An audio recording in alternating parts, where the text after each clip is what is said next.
711 کی وہ صبح عوام کے لیے آزادی کا پیغام لائی۔ اس فتح کے بعد دھیرے دھیرے مسلمانوں کی فتوحات میں اضافہ ہوتا گیا۔ عوام کی پذیرائی اس قدر بڑھ گئی کہ بہت کم وقت میں مسلمان پورا اسپانیہ فتح کرنے میں کامیاب ہو گئے۔ طارق بن زیاد کے بعد کافی عرصہ حکومت کرنے والی اموی خلافت کا بھی خاتمہ ہوا اور بنو عباس تخت نشین ہوئے۔ انہوں نے غلبہ پاتے ہی اموی خاندان کے ہر فرد کو چن چن کر قتل کیا، لیکن ان کی بغاوتوں کو کچلنے والا، سرزمین اندلس کو دوبارہ منظم کرنے والا اموی خاندان کا ایک شہزادہ عبد الرحمن چھپتا چھپاتا کرتبہ پہنچا، جہاں اموی دور کی شاہی افواج موجود تھیں۔ کچھ ہی دنوں میں اس جوان نے وہاں اپنا ایسا اثر و رسوخ قائم کیا کہ وہاں اسے امیر منتخب کر دیا گیا، اور اس طرح مملکت اسلامی کے اس دور افتادہ حصے میں مسلمانوں کی ایک آزاد ریاست قائم ہو گئی۔ امیر عبد الرحمن نے اپنے دور خلافت میں اس شہر کو جتنا خوبصورت بنایا، وہ رقم کرنے سے یہ قلم قاصر اور الفاظ حق ادا کرنے سے محروم ہے۔ انگنت درس گاہیں، سینکڑوں مساجد، ہزاروں کتب خانے اس شہر کی خوبصورتی کا حصہ رہے ہیں۔ ایک بڑی مسجد امیر عبد الرحمن نے 893 میں تعمیر کروائی، اور یہ مسجد قرطبہ آج بھی دنیا میں اپنی نظیر نہیں رکھتی۔ بقول اقبال، اسپانیہ تو خونے مسلماں کا امی ہے، مانند حرم پاک ہے تو میری نظر میں۔ یہ تھا اندلس کی تاریخ کا شاندار دور۔ اس کے بعد ایسا عروج پھر کبھی اس سرزمین نے نہیں دیکھا۔ اس کے بعد مسلمانوں کے آپسی اختلافات کے نتیجے میں خود مختار حکومتیں وجود میں آئیں، جو ان کے زوال کا پہلا سبب بنی۔ 1010 عیسوی تا 1031 عیسوی تک ان 21 سالوں میں 9 حکمراں تخت نشین ہوئے، لیکن افسوس کوئی بھی حالات کے دائرے کو قابو نہ کر سکا۔ سلطنت بہت سے حصوں میں بٹ گئی اور ہر علاقے میں مقامی سرداروں نے حکومت شروع کر دی۔ تاریخ ان سرداروں کو طائف الملوک کے نام سے یاد کرتی ہے۔ وہ عظیم الشان سلطنت جس کی طاقت اور شہرت سے مغرب کے تاجدار بھی مروب تھے، طائف الملوکی کے باعث پارا پارا ہو گئی۔ افسوس کا مقام یہ کہ آپسی خلش اس قدر بڑی کہ ایک مسلم حکومت دوسری مسلم حکومت کے خلاف لڑنے کو پڑوس کی عیسائی حکومتوں سے مدد حاصل کرنے لگی۔ یہی وجہ تھی جس نے آہستہ آہستہ عیسائیوں کے لیے مسلم سرحدوں میں گھسنے کے راستے ہموار کیے، اور دیکھتے ہی دیکھتے ان علاقوں پر عیسائیوں نے قبضہ کر لیا۔ اب آلام و مصائب کے اس دور میں اہل اندلس کی نگاہیں کسی نجات دہندہ کی متلاشی تھی۔ ایسے میں یوسف بن تاشفین مسلمانان اندلس کی تاریک راتوں میں روشنی کی کرن بن کر ابھرا۔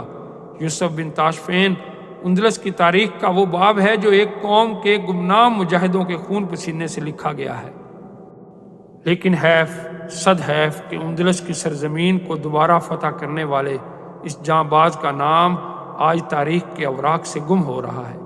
تاشفین کی موت کے بعد ایک بار پھر اندلس طوائف الملوکی کا شکار ہوا، اور آخر کار 13ویں صدی کے وسط تک اندلس کے بڑے حصے پر عیسائیوں کا قبضہ ہو گیا، اور مسلمانوں کی سلطنت محض غرناطہ تک محدود رہ گئی۔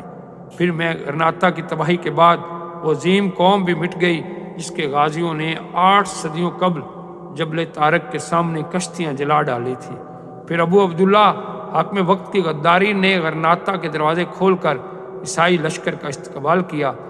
بالآخر عیسائیوں نے اپنی چال کے مطابق اندلس میں مسلم حکمرانی کا مکمل خاتمہ کر۔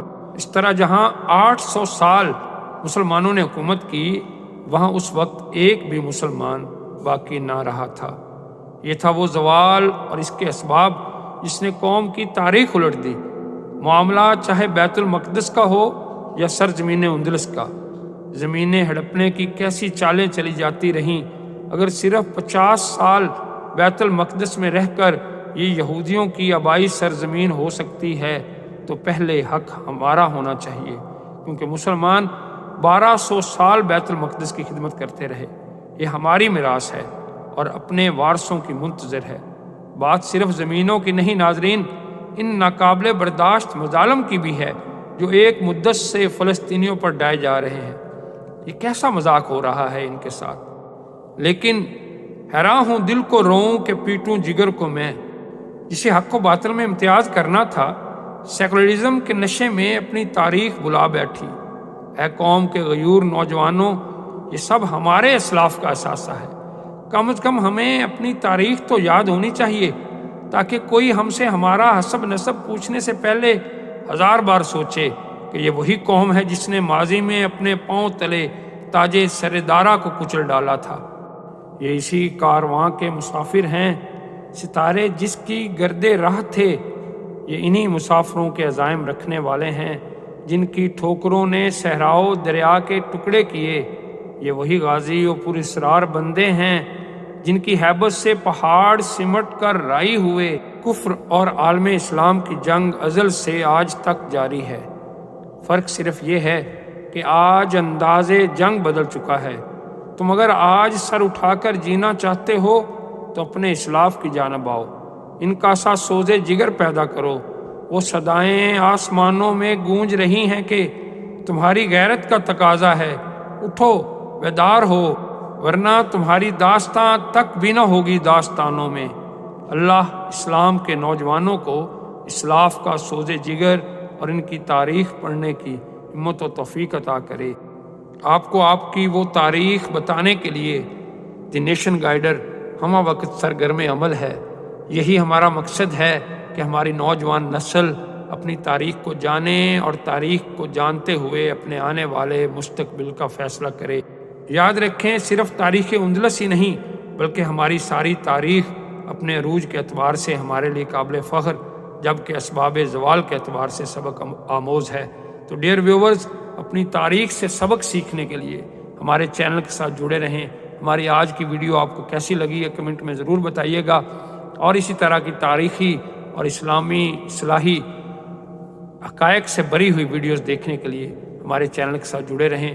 اگر آپ نے ابھی تک میرے چینل کو سبسکرائب نہیں کیا تو سبسکرائب کریں، بیل آئیکن کا بٹن دبائیں تاکہ میری ہر آنے والی ویڈیو آپ تک پہنچ سکے۔ اپنا اپنے ارد گرد کے لوگوں کا بہت خیال رکھیے گا۔ اگلی ویڈیو تک کے لیے اللہ حافظ۔